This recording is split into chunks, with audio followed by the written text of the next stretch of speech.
외대국어를 준비하는 수험생 여러분, 학부모 여러분, 오늘은 온라인 비대면으로 외대국어 입시 설명회를 개최하겠습니다. 본 영상은 일반 전형을 중심으로 되어 있습니다만은 사회통합전형 학생들, 학부모님들도 적극적으로 참고하시기 바라겠습니다. 상당수 내용이 공통 내용이고 그리고 사통전형도 해당되기 때문입니다. 별도로 사회통합전형은 물론 영상을 따로 또 준비해서 전달드리는 기회가 있을 것입니다.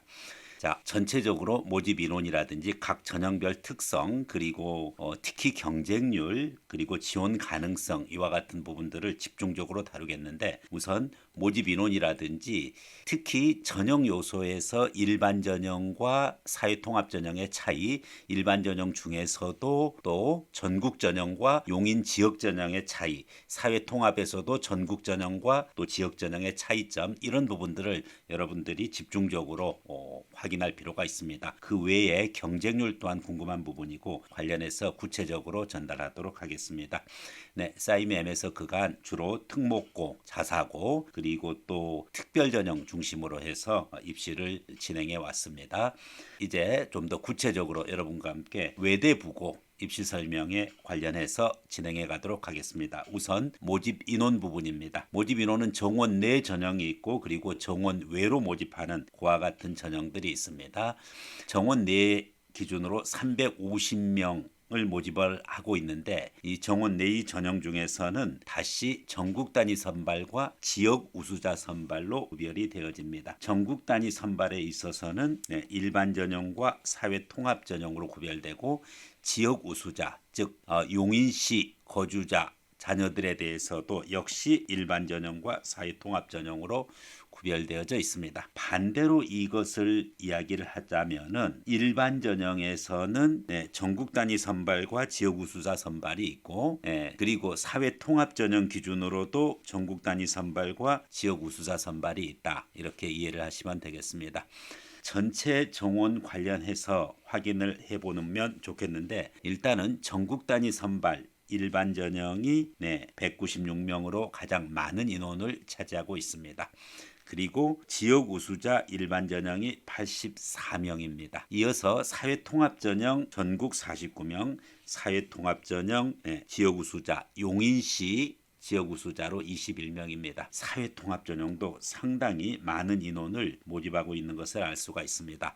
말씀드렸듯이 사통전형, 사회통합 전형은 별도의 영상으로 또 전달할 수 있는 그러한 기회가 있을 것입니다. 일반 전형을 중심으로 전달하겠습니다만은 반드시 사통 전형에 해당하는 학생들도 본 일반 전형 중심의 영상을 참고하시기 바라겠습니다. 자, 이제 좀 더 구체적으로 여러분과 함께 어떤 내용으로 가야 될지, 특히 모집 인원에 대해서 일부 궁금해하는 요소들이 있습니다. 일반 전형의 그와 같은 모집 방식 부분입니다.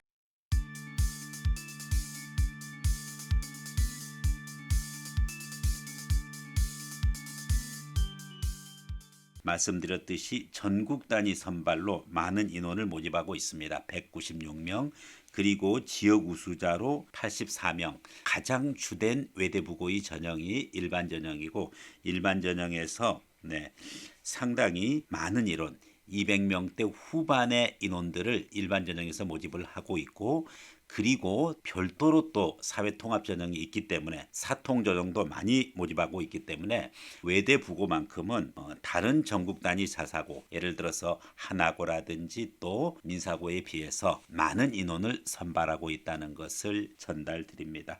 기본적인 자격, 전국 단위 선발, 그리고 지역 우수자 선발이 있는데, 전국 단위 선발은 전국 어디에 중학교 졸업 또는 졸업 예정자면은 다 지원이 가능한 반면에, 지역 우수자는 반드시 주민등록본상 부모 모두 함께 용인시 지역에 거주해야지 됩니다. 그래서 이와 같은 자격 관련해 가지고서 역시 필요한 서류 또 제출해야 될 것입니다. 일반 전형에서 가능하면은 지역 우수자 선발에 해당하는 용인시에서 부모님 모두와 함께 거주했던 학생이라면은 지역 우수자 선발을 지원하는 것이 유리할 것입니다. 전국적 경쟁보다는 지역에 한정해서 경쟁하는 것이 훨씬 더 유리하기 때문이죠. 물론 전국 단위 선발에 비해서 인원은 작지만은 여러분들이 기본적인 것을 확인을 하면은 196명 대 84명, 이 비율은 월등하게 인구 비례로 따지면은 많은 혜택을 용인시의 학생들에게 부여하고 있습니다. 전국 단위 선발과 용인시 지역 우수자 선발의 비율이 196 대 84라고 하면은 인구 대비 전체 대한민국 인구 대 용인시 인구의 그와 같은 비중을 따지면은 대단히 높은 그와 같은 수치라는 걸 알 수가 있고, 당연히 높아야죠. 왜? 지역 우수자, 지역 전형이고, 이와 같은 지역 우수자 할당 전형은 전형적인 배려 전형에 해당하기 때문입니다. 이와 같은 부분 것을 기준으로 해서 이제 여러분들이 좀 더 구체적인 내용으로 보도록 하겠습니다. 일반 전형 외에 사회 통합 전형 전달했습니다. 사회 통합 전형은 전국 단위로 49명, 용인 지역 우수자 21명을 기준으로 해서 선발합니다. 사회 통합 전형은 별도 영상으로 말씀드린다고 했는데, 간단하게만 이야기하면은 1순위 기회균등 대상자, 이와 같은 범위가 있고, 그리고 또한 2순위 관련해 가지고 사회 다양성 대상자가 있고, 3순위 또 사회 다양성 대상자가 있습니다. 그래서 1순위 기준으로 어느 정도 비중을 모집을 하고, 그리고 어떤 방식으로 모집을 하느냐, 별도의 설명이 있을 것입니다. 2순위 그리고 3순위 기준으로 해가지고 사회 다양성 대상자 관련해 가지고서 모집이 이루어지는 부분이 있는데, 이것은 구체적인 모집 또 전형 방법을 기준으로 해서 설명드리도록 하겠습니다. 특히 2순위, 3순위 경우에 소득분이 8분위 자녀의 한 해 지원 자격이 부여된다는 사실 알고 있으면 되겠습니다. 그렇다라고 하면은 다음 요소입니다. 정원 외로 모집하는 인원들이 있죠. 그래서 정원 외 기준으로 보면은 특례 입학과 국가 유공자 전형, 이와 같은 두 가지가 있습니다. 그래서 특례 입학으로는 7명이 모집이 되고, 그리고 별도로 국가 유공자는 10명이 되겠습니다. 그래서 7명, 10명, 17명에 해당하는 인원은 정원 외 전형이고, 실질적인 정원 내에서 경쟁하는 그와 같은 전형은 전국 단위의 일반 196, 사회통합 49, 그리고 지역 우수자 일반 84, 사회통합 21이 되겠습니다. 그렇기 때문에 여러분들이 우선적으로 내가 용인시 지역이면은 용인시 지역의 일반과 사회통합 전형을 노려야 되겠습니다.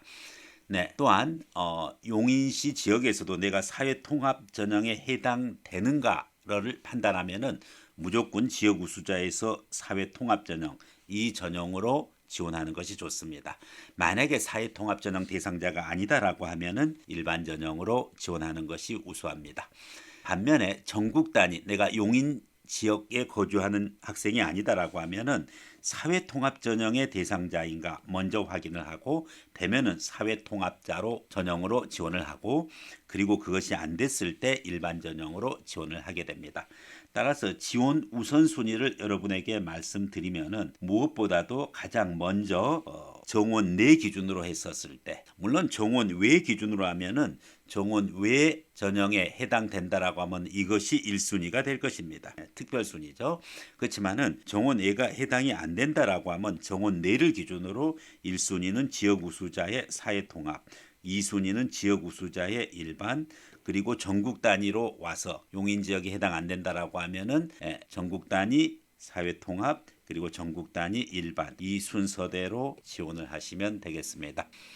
그래서 용인시 지역 부분 것에 수험생들의 문의가 많이 있는데, 특히 그 부분에서 사회통합 전형 여부를 꼭 확인을 하고, 부득이 사회통합 전형이 안 되면 일반 전형으로 지원하도록 하겠습니다.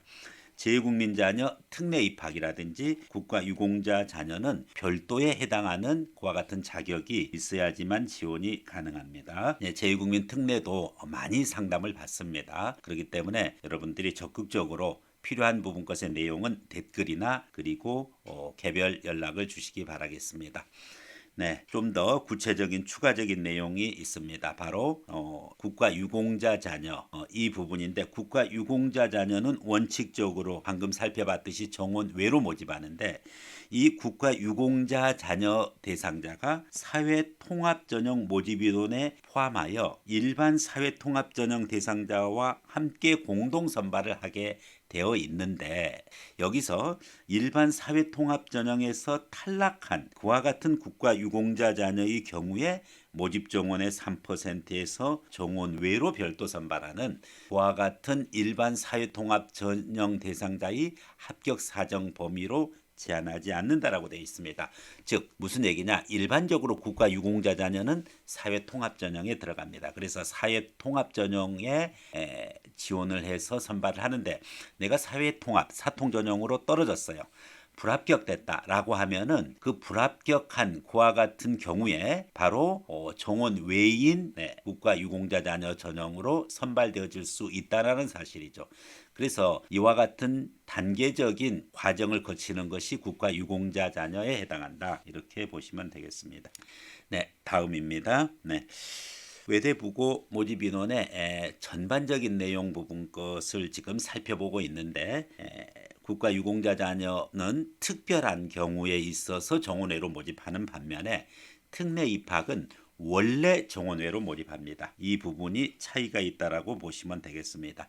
특례 입학 전형은 7명에 해당하는데 주로 일반적으로 재외국민 특례가 가장 보편적입니다. 외국에서 9년 이상 학교 교육 과정을 이수한 자. 그래서 초등학교서부터 즉 그레이드 1서부터 그레이드 9까지 즉 9학년까지 중3까지 해외에서 이수한 학생들은 특례 입학과 같은 자격을 부여합니다. 그런데 여기서 이제 여러분들이 좀 구별을 해야 될 것이 초등학교, 중학교에 해당하는 학교 전교육 과정을 이수한 자가 맞는데 좀 구별해야 될 부분이 있습니다. 정원 내 모집 일반 전형 대상자 이렇게 되어져 있고요. 그 다음에 여기 보시면은 외국에서 재학하고 귀국한 학생인데 외국의 학교에서 2년 이상을 재학하고 귀국한 학생, 한국에서 부모와 2년 이상 거주한 자에 한한다. 이 부분이 정원 외 모집이에요. 단 재학기간 공백이 있을 경우 3년의 기간이 필요하다. 이제 이런 내용들이 있습니다. 사실 특례 부분 것을 해석하기가 그렇게 좀 쉽지가 않습니다. 원칙적으로 외국에서 살아온 학생들의 1호가 있고 2호가 있어요. 그래서 1호 기준으로는 전교육과정 이수자 그 부분이고 이 전교육과정 이수자는 정원 내 모집입니다. 여기서 특례 입학에 정원 외 기준으로 모집하는 부분 것은 바로 제2호 과목에 해당하는 외국에서 재학하고 귀국한 학생 부분입니다. 9년 이상의 학교 과정을 전체를 이수했을 때는 일반 전형으로 지원이 된다. 이런 점이 차이가 있다. 이렇게 이해를 하면 되겠습니다. 나머지 다른 각각에 해당하는 경우는 구체적인 그 케이스를 기준으로 여러분들이 확인해 주시기 바라겠습니다. 네, 자 이상으로 모집 인원에 대해서 말씀드렸고 이제 구체적으로 오늘의 본론입니다. 전형 방법입니다.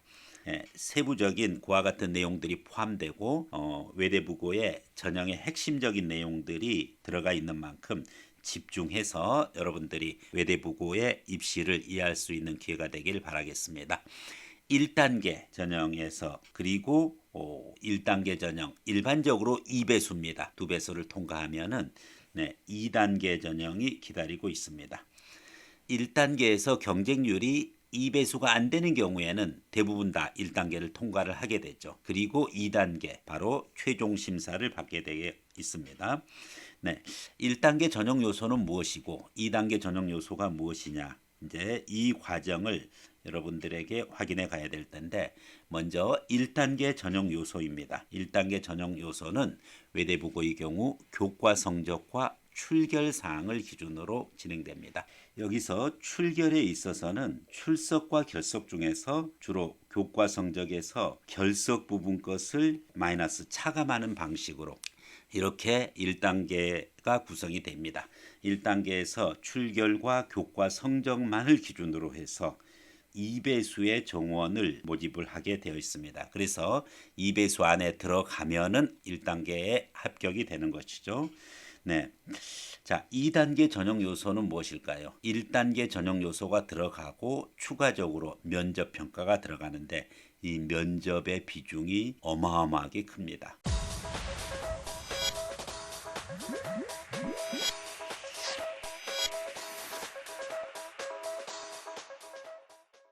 그러면은 도대체 그 비중이 얼마만큼 크기에 어마어마하냐 이제 하는 부분이죠.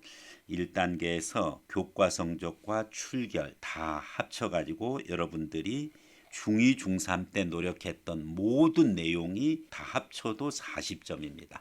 결정적으로 면접 평가가 60점에 해당합니다. 즉 마지막 순간에 있는 그와 같은 면접에서 모든 것이 다 결정된다. 이렇게 보시면 되겠습니다. 40점이라고 해도 여기서 0점에서 40점까지가 존재하는 것이 아니라 대부분 40점에 근접되어져 있는 그와 같은 학생들이 많기 때문에 결국은 면접에서 점수 폭이 클 것이기 때문에 면접 100%다 이렇게 이해를 해도 되겠습니다. 모든 지원자는 1단계를 사정하며 1단계 점수대로 2단계 응시 대상자를 선발하는데 보통 2배수입니다. 자, 그래서 2배수 기준으로 해서 면접에 다 임하게 됩니다. 그리고 면접 기준으로 해서 최종적인 선발을 한다. 물론 60점으로 되어져 있습니다. 실질적인 것은 비율로 따지면 60%가 아니고 훨씬 더 상회한다. 그 이상이다. 이렇게 전달드리겠습니다. 자, 좀 더 부모님들은 궁금해하는 것이 세부적인 전형 요소 부분입니다.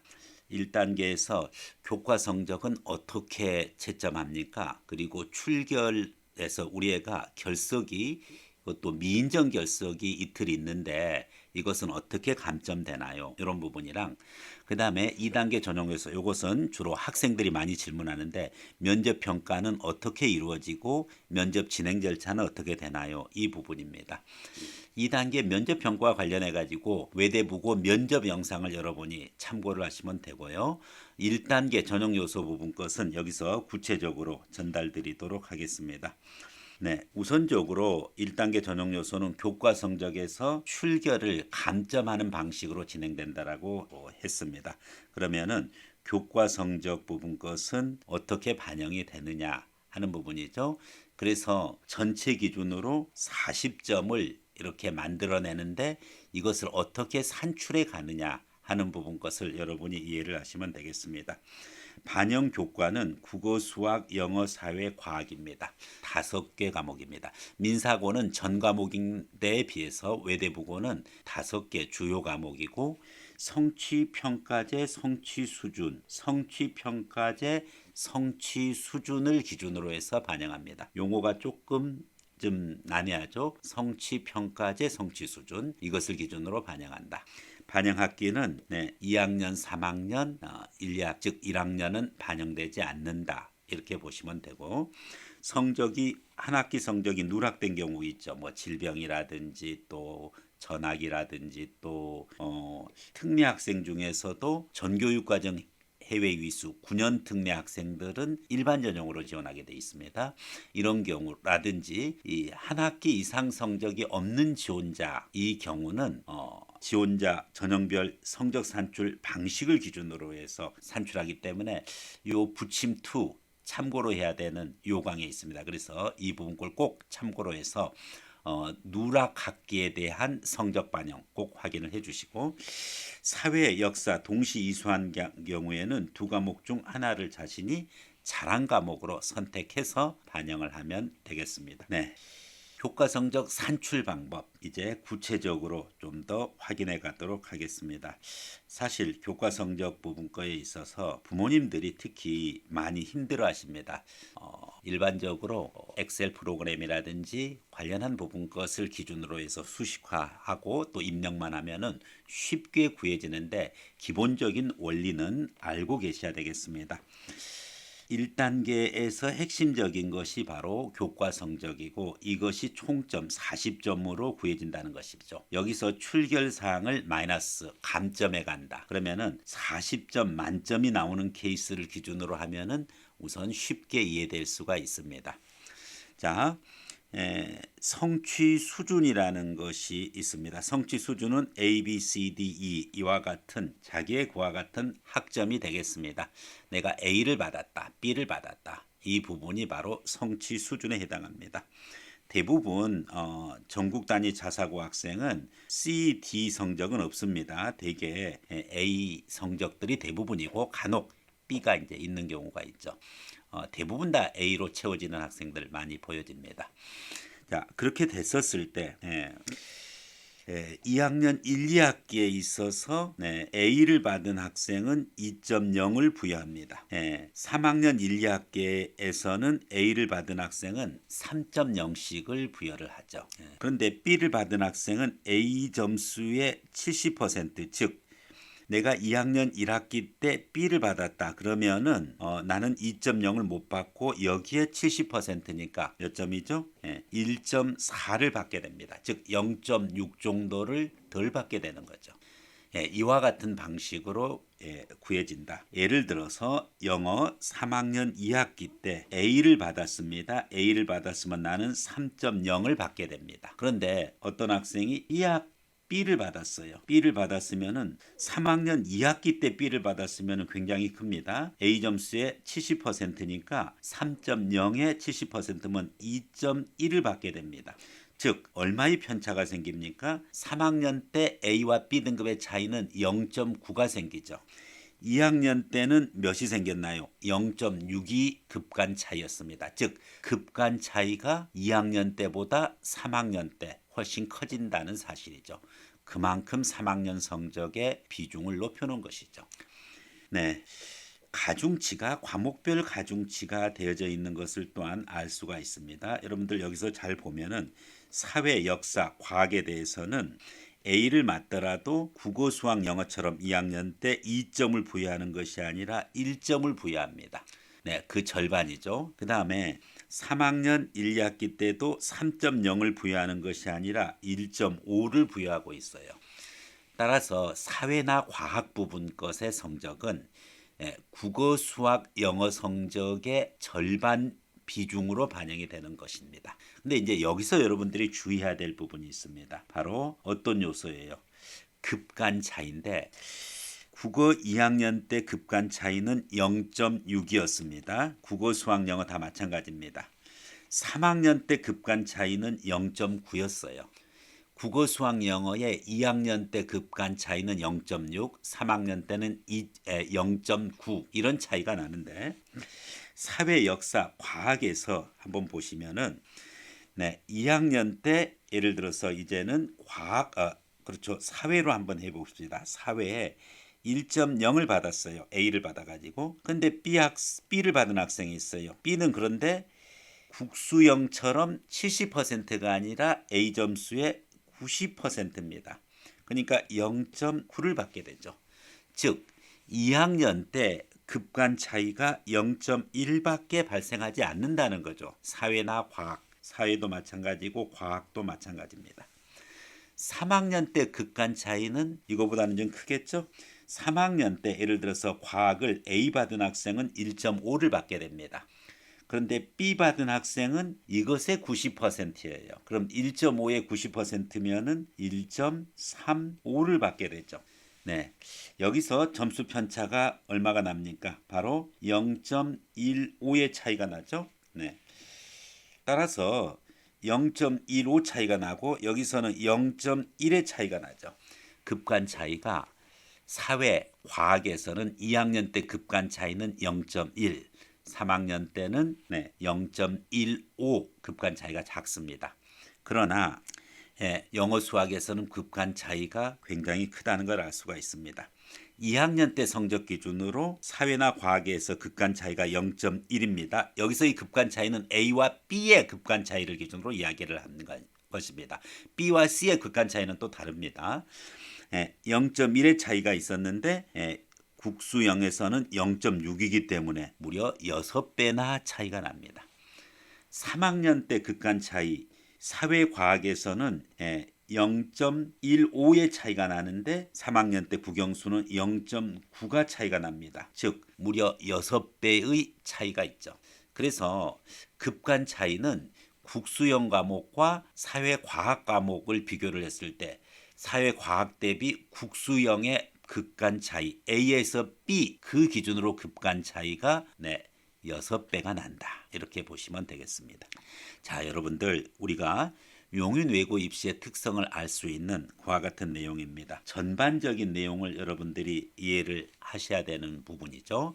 바로 2학년 때 성적보다 당연히 3학년 때 성적이 중요하다. 이것은 누구나 다 알 것입니다.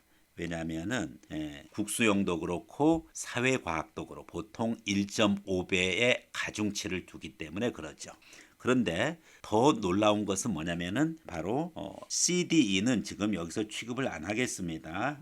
CD 받은 학생한테는 굉장히 미안합니다만은 실질적으로 A, B 그와 같은 성적을 기준으로 대부분의 학생이 지원하기 때문입니다.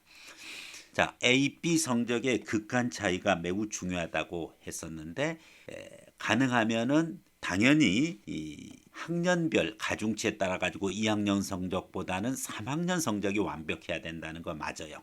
그렇지만은 다 완벽할 수는 없잖아요. 불완벽할 때 여러분들이 사회과학에서 내가 B 하나 있는 정도는 괜찮아요. 그러나 국수형에서 내가 B가 있다. 그러면은 여기서는 사회과학에서의 B가 있는 것에 무려 6배의 차이를 가져온다. 여러분들이 이 점 유의하고 특히 국어, 수학, 영어 중심으로 완벽한 올 A를 받아내도록 하고 부득이 올 A가 안 된다. 그것이 사회과학에서 B가 있다. 괜찮아요. 별로 차이 안 나요. 그러나 국수형에서 B가 발생했다라고 하면은 편차가 심해진다는 걸 여러분들이 명심을 하고 성적 관리에 만전을 기해 주시기 바라겠습니다. 네, 상당히 어려운 부분에 그와 같은 내용을 했는데 실질적으로 그 기준으로 계산해서 전체를 총합하면은 교과 성적이 산출되어지는데 다만 이제 집중 이수제 관련해 가지고서 성적이 없는 경우가 있어요. 특히 이제 사회나 역사 성적이 없는 경우 동일 학년에 다른 학기 성적을 반영을 해서 한 학년 모두 다른 학기 성적을 반영하고 한 학년 성적이 통으로 없는 경우 있죠. 요거는 가장 가까운 학년의 학기 성적을 반영한다.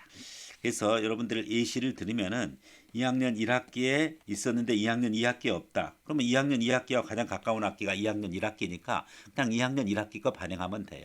근데 2학년 전체가 성적이 없다. 그러면 가장 가까운 건 뭐죠? 3학년 1학기와 3학년 2학기 중에서 가장 가까운 건 3학년 1학기니까 3학년 1학기 성적을 반영한다. 이렇게 이해하시면 되겠습니다.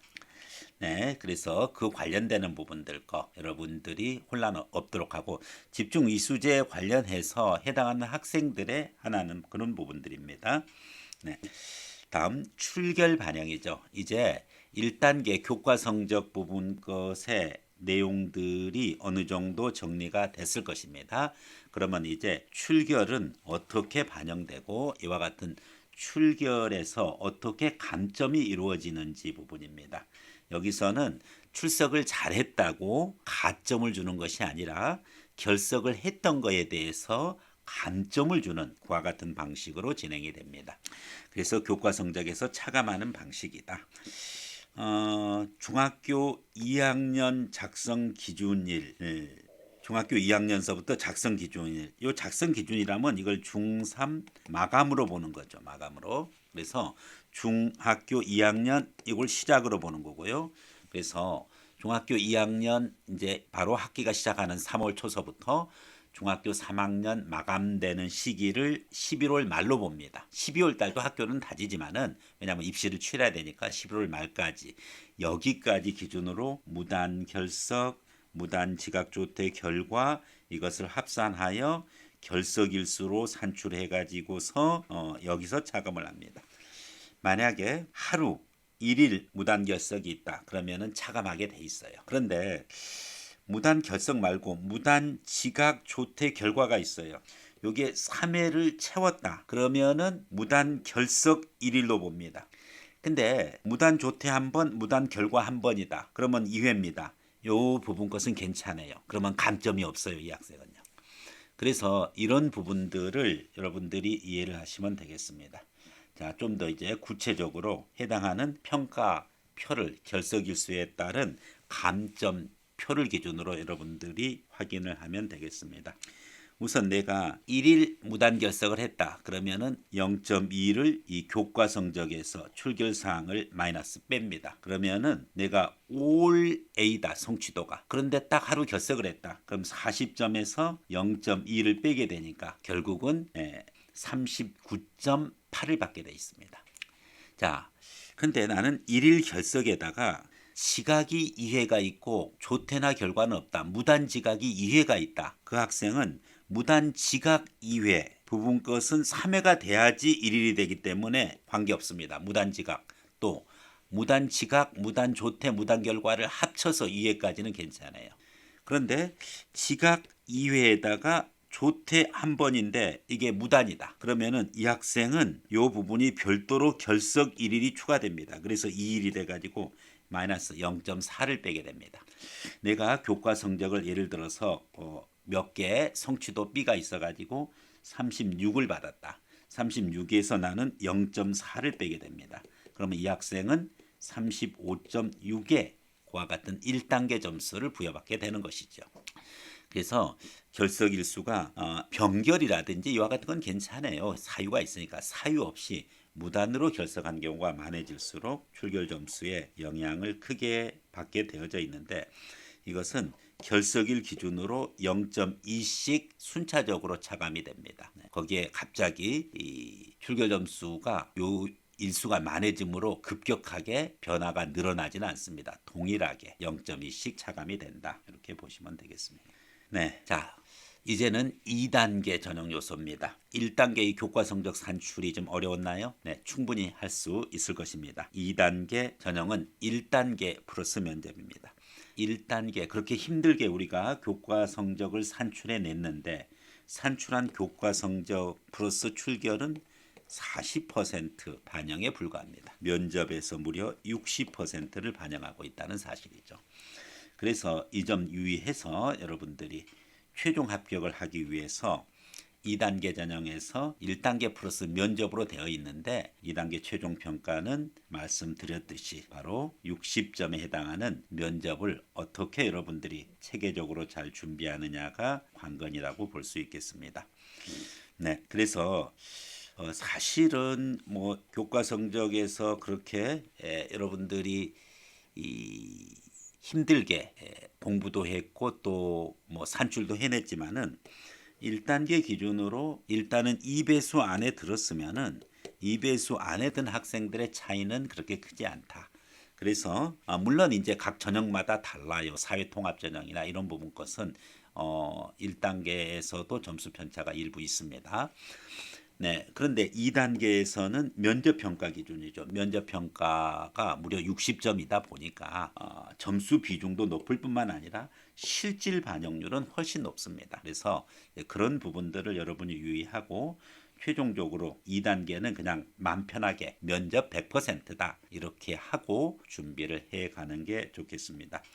2단계 면접은 3인의 면접위원이 면접자 1인을 대상으로 개별 면접을 합니다. 그래서 면접관 선생님이 이렇게 이제 세 분이 앉아 계시고 그 다음에 이제 학생이 입장하게 되면은 세 명이 3대 1로 그렇게 면접을 치르기 때문에 외대보고 면접 만만치 않습니다. 관련한 이와 같은 부분 거에 대해서 영상을 따로 이미 제시한 바가 있습니다. 여러분들이 이 점 확인하셔가지고 면접 대비에 만전을 기해 주시기 바라겠습니다. 네, 전반적인 전형 방법에 대해서 살펴봤고 이제 가장 많이 질문하는 것이 경쟁률, 어느 정도 지금 변화가 되어지고 있느냐, 또 구체적인 입결은 개별 상담을 통해서 전달합니다. 각 전형별로 경쟁률이 매우 다릅니다. 그래서 우선 일반 전형 가장 대표적인 전형이죠. 일반 전형에 있어서 전국 전형과 그리고 지역 전형 기준으로 해서 말씀드리도록 하겠습니다. 우선 전국 전형을 보면은 아무래도 경쟁률이 상당히 셉니다. 2.87대 1이 2022년도 기준입니다. 2019년까지는 계속 경쟁률이 하락했습니다. 2016년에 4점대에서 2017년 때 3점대 후반, 18년에 3점대 초반, 급기야 19년에는 2.17대 1로 급락했습니다.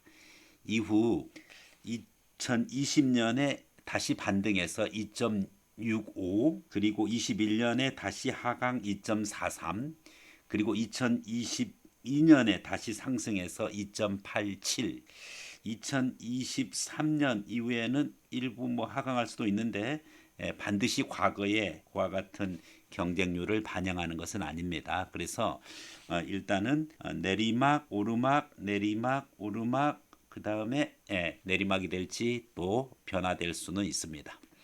자, 전국 단위 일반 전형 역시 대략적으로 2022년에는 3대1 정도 됐다 이렇게 보시면 되고, 전체 흐름은 2000년대 후반까지는 하락해 오다가 최근에는 등락을 반복하고 있습니다.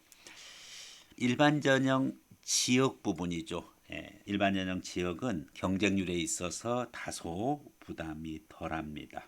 여기서 보시다시피 2020년의 경우 2.48대 1을 기록을 했습니다. 약간 전국 단위보다는 하회하는 경쟁률인데, 독특하게 용인 외대부고는 전국 단위 전형과 일반 전형이 거의 비슷한 편차로 지금 유지를 하고 있어요. 계략적으로 보면은 경쟁률이 셀 때는 1점대 정도 차이가 보이다가 최근에는 0.5점대 이하로 이렇게 차이를 보이고 있습니다. 그렇죠? 대략적으로 0.5대 1 정도 편차가 생기고 있다. 어쨌든 가능하면은 지역인재 부분이 유리한 건 사실입니다. 경쟁률 측면에서도 유리하고, 그리고 또 실질적으로 평가를 받을 때도 좀 부드럽습니다. 부드럽다는 얘기는 그만큼 교과나 면접이 완벽한 전국 단위 학생들보다는 조금 덜하다. 반드시 유리하다고 보기는 힘들어요. 용인 지역 학생들도 우수한 학생들이 많기 때문에 전체적인 그와 같은 구성을 봐가지고 이야기하는 거지, 특정 연도라든지 또 특정 그와 같은 이 학생들 기준으로 보면은 일반화하기는 좀 어렵습니다. 전반적인 흐름을 기준으로 말씀드린 것입니다. 네, 다음 사회통합전형, 사통도 많은 인원을 모집하고 있기 때문에 관심이 매우 큽니다.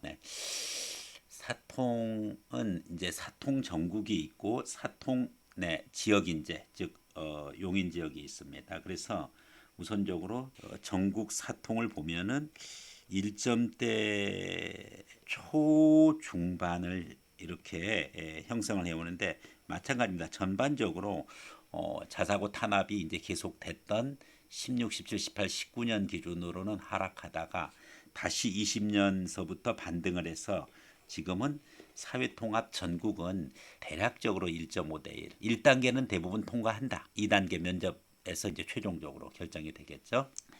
네, 사회통합 용인 지역은 어떨까요? 사실은 이 부분이 1대 1입니다. 그래서 정원을 못 채우는 경우가 있었죠. 그래서 2018년 또 2019년, 2021년은 1대 1의 경쟁률도 미치지 못했던 것을 알 수가 있습니다.